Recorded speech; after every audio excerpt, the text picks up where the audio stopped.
지금 시대를 일컬어 정보화 시대라고 합니다. 왜냐하면 정보를 정말 많은 정보들이 지금 쏟아져 나오고 손쉽게 우리가 정보를 볼 수 있는 그런 시대이기 때문에 정보화 시대라고 합니다.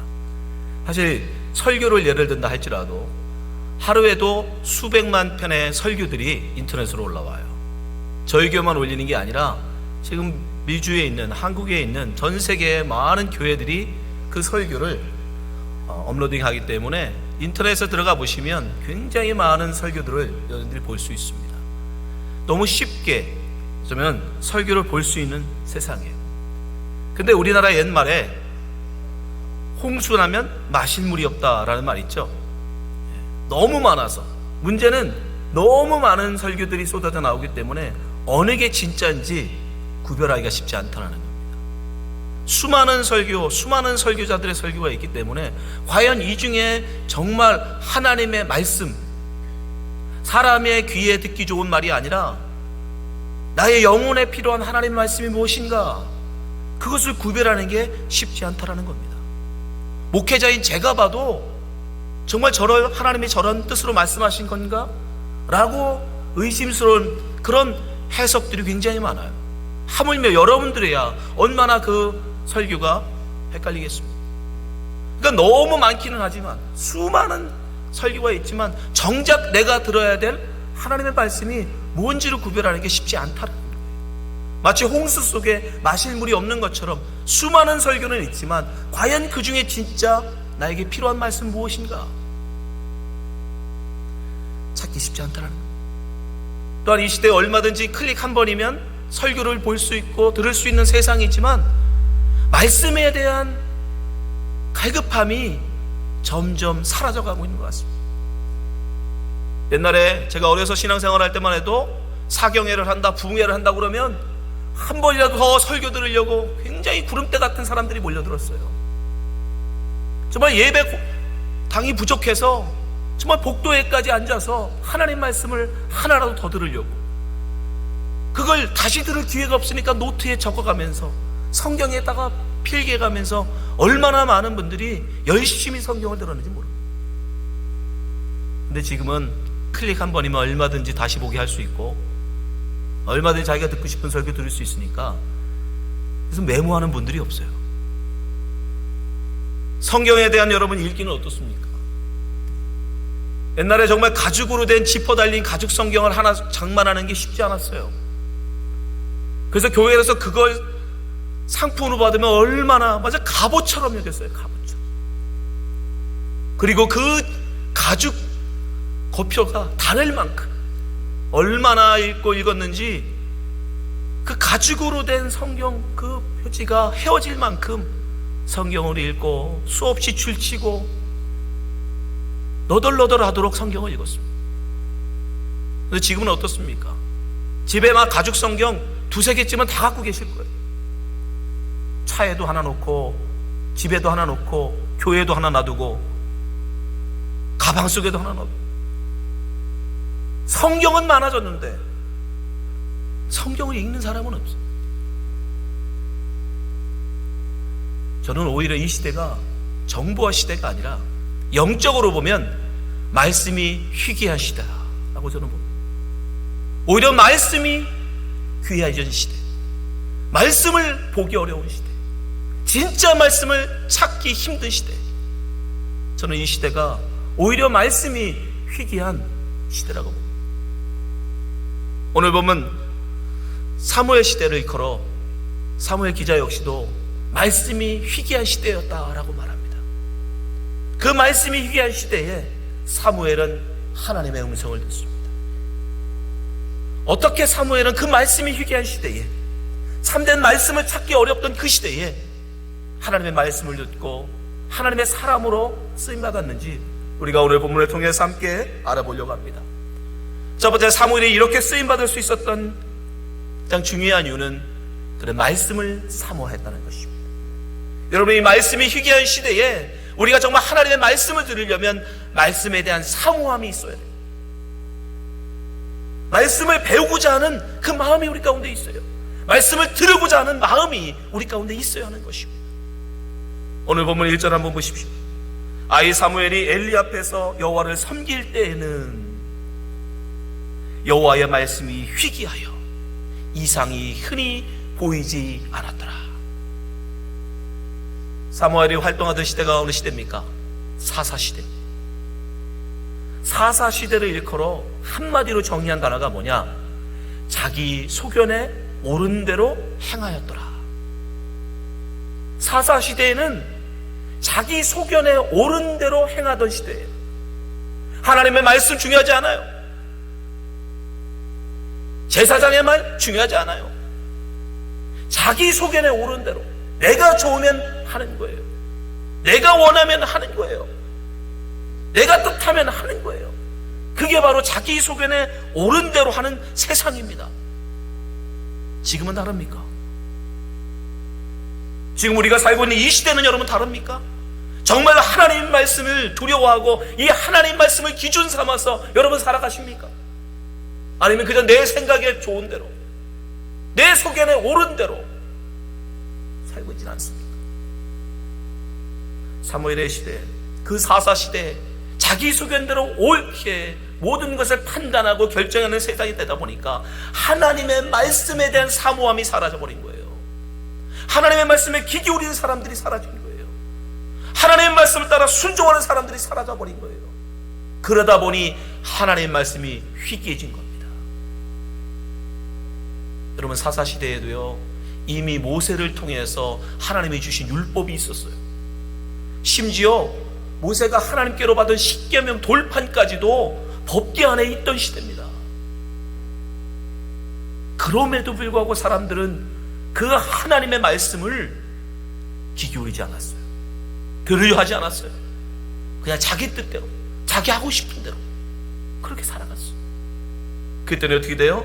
점점 말씀이 희귀해집니다. 하나님의 말씀이 점점 보기 어려워지는 시장이 된 거예요. 이 시대도 여러분 마찬가지예요. 아무리 성경책이 많아도, 아무리 설교가 많아도 여러분이 듣지 않으면 그게 무슨 소용이 있습니까? 여러분이 읽지 않으면 그게 무슨 소용이 있습니까? 저절로 하나님의 말씀이 여러분 속에 들어오지 않아요. 여러분들이 사모하고 그 말씀을 듣고자 하는 마음, 간절한 마음으로 하나님의 말씀을 듣고자 하는 사모함이 있을 때 그 사람에게 하나님 말씀이 임하는 것입니다. 여러분, 이 캄캄한 시대에, 이 말씀이 희귀한 시대에 정말 여러분을 향한 하나님의 귀한 말씀 듣기를 원하십니까? 그러면 간절한 마음으로 하나님의 말씀을 사모하시기 바랍니다. 바울 사도가 전도할 때 데살로니가 지역 사람들 핍박을 받자 그가 베레아 지역으로 갑니다. 그들이 베레아 사람들이 어떻게 하는 줄 아십니까? 베레아 사람들은 데살로니가에 있는 사람보다 더 신사적이어서 간절한 마음으로 말씀을 받고, 이것이 그러한가 하여 날마다 성경을 상고함으로 그들은 말씀을 간절한 마음으로 받았어요. 그 듣는 것으로 끝나지 않았어요. 말씀이 그러한가 하여 날마다 하나님 말씀을 상고했다는 것입니다. 그들이 어떻게 됩니까? 그 중에 믿는 사람이 많고 또 헬라인 기브인과 남자가 적지 아니하더라. 여러분, 하나님의 말씀을 귀 기울이지 않고 우리가 믿음으로 살아간다? 그건 있을 수 없어요. 그건 착각입니다. 그건 여러분의 오해예요. 말씀이 없는데 내 안에 믿음이 있다? 그건 있을 수 없습니다. 말씀을 사모하시기 바랍니다. 말씀을 여러분들이 정말 뜨겁게 사랑할 때 여러분 안에 믿음이 뜨거워지는 거예요. 그 믿음이 없으면 우리는 구원받지 못합니다. 그래서 시편 기자가 뭐라고 얘기해요? 복 있는 사람이 뭐냐? 진짜 누가 복 있는 거냐? 하나님의 말씀을 날마다 상고하는 게 복이다. 시편 1편에 고백하잖아요. 복 있는 사람은 악인의 길을 쫓지 아니하며 죄인의 길에 서지 아니하며 오만한 자의 자리에 앉지 아니하며, 이게 뭐예요? 자기 소견에 옳은 대로 행치 아니하고, 2절 오직 여호와의 율법을 즐거워하여 그 율법을 주야로 묵상하는 자로다. 아멘. 그 사람이 복 있다. 그게 이 시편 기자의 고백이에요. 하나님의 말씀을 주여로 묵상하는 그 사람이 복 있는 사람이다.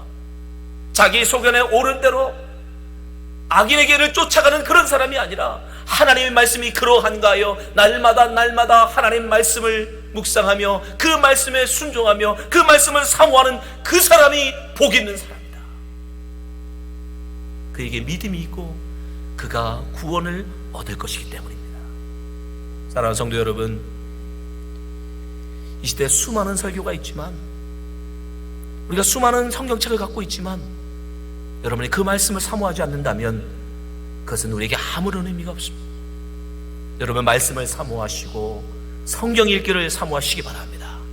그래야 날마다 하나님의 말씀이 그러한가 하여 말씀을 묵상하는 복 있는 여러분 되시기 바랍니다. 두 번째, 사무엘이 어떻게 이런 어두운 시대에 하나님의 음성을 들을 수 있었는가? 그것은 그의 영안이 밝아졌기 때문입니다. 영안이 밝아져야 합니다. 오늘 본문 2절 말씀에 보면 그 당시 대제사장이었던 엘리의 눈이 점점 어두워져 가고 있다라고 얘기합니다. 엘리의 눈이 점점 어두워가서 잘 보이지 못하는 그때에, 이때 엘리의 나이가 벌써 90이 넘은 나이입니다. 육신적으로 눈이 어두워질 수밖에 없는 나이입니다. 그러나 지금 사무엘서 기자는 그것을 이야기하는 게 아니라 영적으로 그게 영안이 점점 어두워져 가고 있었다라는 것을 지금 말해주고 있는 것입니다. 엘리의 영안이 점점 어두워져 가는 것을 어떻게 알 수 있습니까? 바로 이어서 하나님께서 지금 사무엘을 부르십니다.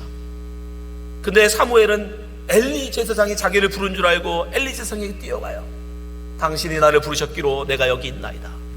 내가 너 안 불렀다. 가서 자라. 또 뛰어옵니다. 당신이 나를 부르셨기로 내가 여기 왔나이다. 여러분, 그 오랫동안 대제사장을 하고 하나님의 음성을 들었던 경험을 가졌던 엘리임에도 불구하고 사무엘을 지금 하나님이 부르신다는 것을 3번이나 겪고 나서야 그제서 알아봅니다. 그제서, 아들아, 하나님이 너를 부르신다. 그걸 3번이나 겪고 나서야 그제서 깨닫고 주의 종이 여기 있나이다. 말씀하옵소서라고 해라 라고 그제서 가르쳐줘요. 그만큼 엘리는 둔감해져 가고 있었던, 하나님의 말씀을 들은 지가 너무 오래되어서 하나님의 말씀을 듣는 것을 그가 잊어버리고 있습니다. 그게 바로 영안이 어두운 자의 특징이에요. 또 아니에요. 영안이 어두워져 가는 사람들의 특징은 무엇입니까? 하나님의 말씀, 하나님의 심판을 가볍게 여긴다는 거예요. 그렇게 하나님께서 사무엘을 불러서 하신 말씀이 뭔지 아십니까? 엘리 제사장의 집에 대한 심판의 말씀이었어요.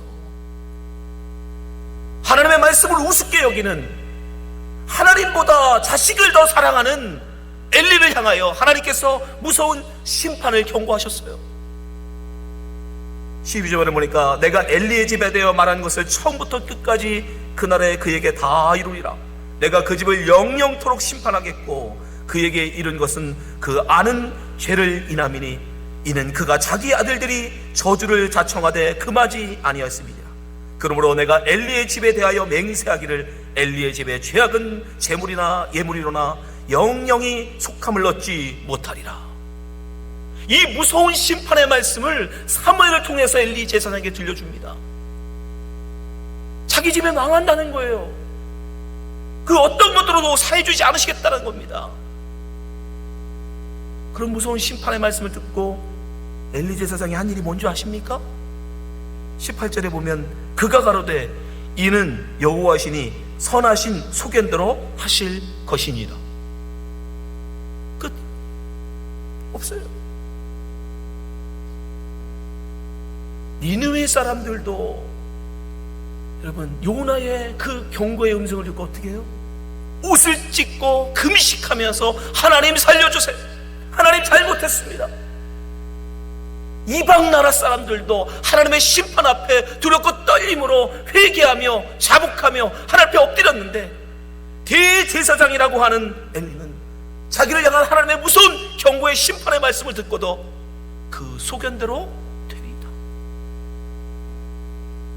하나님의 심판이 무섭지 않은 거예요. 하나님의 말씀이 두렵지 않은 거예요. 하나님이 두렵지 않은 거예요.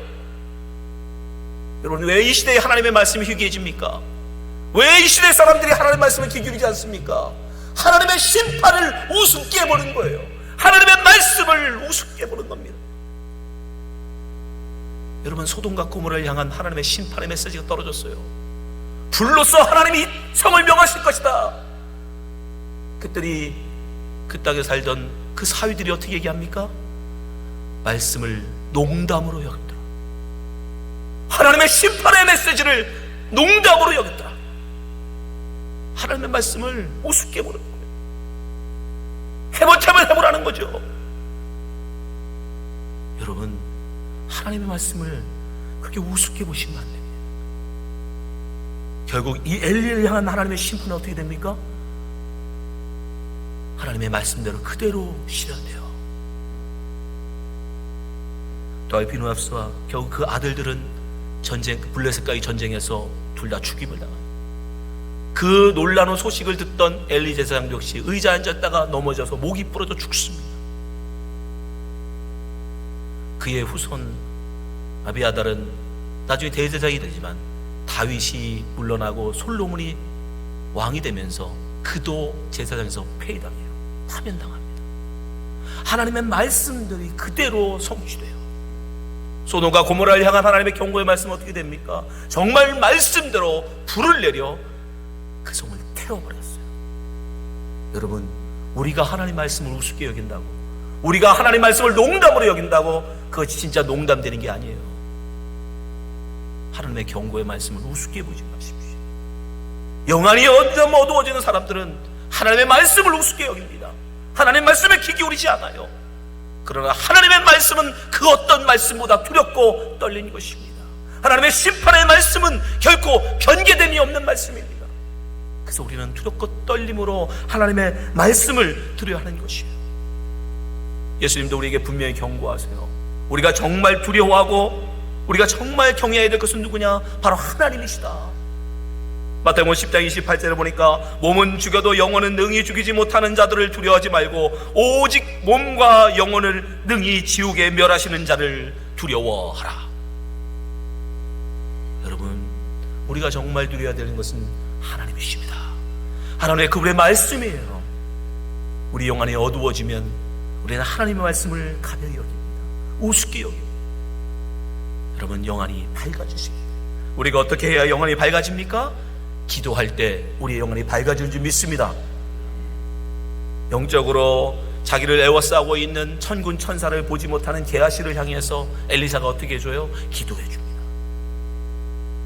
열왕기하 6장 17절 기도하여 가로되 여호와여 온컨대 저의 눈을 열어서 보게 하옵소서 하니 여호와께서 그 사환의 눈을 여심해 저가 보니 불말과 불병거가 산에 가득하여 엘리사를 둘렀더라. 영적으로 보지 못하는 게하시, 엘리사 눈에는 보는데 게하시는 보지 못하는 거예요. 그자 엘리사가 기도해 줍니다. 그때는 눈이 밝아져서 보이는 거예요. 여러분, 영안이 밝아지길 원하십니까? 하나님 앞에 기도하시기 바랍니다. 하나님 앞에 기도할 때 우리의 영안이 밝아지고, 그래 하나님 말씀을 귀히 여길 줄 알고 하나님을 경외하고 두렵고 떨린 마음으로 하나님 말씀을 받을 수 있는 줄 믿습니다. 이 자리에 있는 모든 성도님들이 정말 영안이 밝아져서 하나님 말씀을 두렵고 떨림으로 받는 주의 백성이 되시기를 주님으로 축원합니다. 마지막으로 이 말씀이 희귀한 시대에 사무엘이 어떻게 하나님의 음성을 듣고 하나님의 사람으로 살아갈 수 있었는가? 그것은 바로 하나님과 동행하는 삶을 살았기 때문에, 언제 어디서든 그는 하나님과 늘 함께하는 그런 사람이었습니다. 오늘 보면 2절 3절을 한번 다시 보시기 바랍니다. 장소가 어디인지를 잘 유의해서 한번 보시기 바랍니다. 2절 엘리의 눈이 점점 어두워가서 잘 보지 못하는 그때에 그가 자기 처소에 누웠고, 영안이 점점 어두워져가는 엘리는 자기 처소에 누웠습니다. 자기 방에 누웠다는 얘기예요. 그러나 3절 하나님의 눈, 3절 보여주세요. 하나님의 등불은 아직 꺼지지 아니하였으며 사무엘은 하나님의 궤에 있는 여호와의 전 안에 누웠더니, 영안이 점점 어두워져가는 엘리는 자기 처소에 가서 누웠어요. 평안히 자기 집에 가서 누웠어요. 근데 영안이 밝은 사무엘은, 하나님의 음성을 듣는 사무엘은, 하나님께 그 쓰임받는 주의 종 사무엘은 그 밤에도 하나님과 함께하고 싶어서 하나님의 전안에, 하나님의 그 전안에 가서 누웠던 것입니다. 낮이든 밤이든 언제든 하나님과 함께하고 싶었던 거예요. 그게 바로 사무엘이에요. 여러분은 어떻습니까? 늘 하나님과 함께하고 계십니까? 이 시대에 많은 크리스찬들이요, 이수신 크리스찬이에요. 이수신 크리스찬. 내가 크리스찬인 걸 아무도 알리지 마. 가족도 몰라요. 친구도 몰라요. 직장 동료도 내가 크리스찬인 걸 몰라요. 왜요? 교회에서만 크리스찬이니까. 교회에서는 하나님과 동행하는데, 교회에서는 하나님 앞에 선자로 살아가는데, 교회 문 밖을 딱 나서는 순간 내 소견에 오른 대로 살아가는 일반 사람들과 다를 바가 없는 그런 삶을 사니까. 그러나 사무엘은 그렇지 않았다. 낮이든 밤이든 무엇을 하든 어디를 가든 늘 하나님 앞에 선자로, 언제나 하나님과 나와 함께 하신다라는 그 믿음으로 그는 살아갔다는 것입니다. 우리가 그렇게 하나님과 함께 할 때에, 여러분, 우리는 이 말씀이 희귀한 시대에 하나님의 음성을 들을 수 있는 것입니다. 하나님께 쓰임받을 수 있는 것입니다. 에녹도 마찬가지예요. 에녹이 나오는, 여러분, 창세기 5장을 한번 읽어보세요. 수많은 사람들의 이름이 나옵니다. 근데 그들이 한 일이 뭔지 아세요? 낳고 죽었더라. 낳고 죽었더라. 한 거라고는 그저 낳고 죽는 것밖에 없어요. 수백 년을 살지만 그들이 한 일은 다 낳고 죽는 거예요. 근데 유독 한 사람, 모든 사람이 다 낳고 죽는 그 시대에 유독 딱 한 사람, 에녹만은 하나님의 종으로 쓰임받습니다. 왜요? 그는 하나님과 동행하였기 때문입니다. 그는 300년을 하나님과 동행하는 자로 살았어요. 그가 어떻게 하나님의 귀한 종으로 쓰이느냐?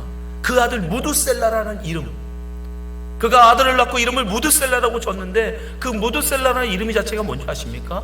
그가 죽으면 심판이 임한다예요. 그 이름의 뜻이. 근데 정확하게 그 에녹의 말대로 무드셀라가 죽는 해에 노아 때에 홍수가 임합니다. 정확하게 해요. 그래서 유다서는 에녹을 선지자라고 해요. 그런 선지자였다. 저도 그렇게 봅니다. 모든 사람이 그저 낳고 죽고 그러던 시대에 오직 에녹만이 하나님의 선지자로, 하나님의 예언자로 쓰임받을 수 있었던 이유가 뭐냐?